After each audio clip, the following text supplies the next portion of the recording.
how to download all your YouTube videos all at once.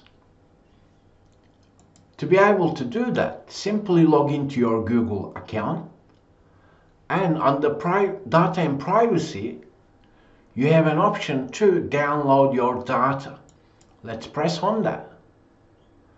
And to be able to download all of your YouTube videos, simply deselect all and select YouTube and YouTube Music. Press Next.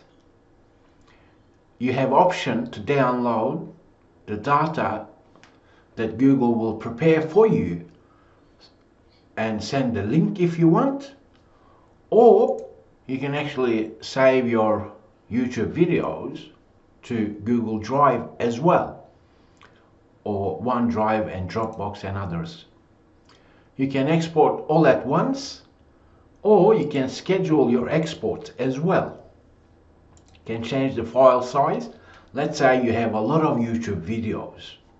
If that's the case, perhaps you want to select different option, and if you were to choose this, make sure you have enough space in Google Drive, or get the link so you can manually download all your YouTube videos.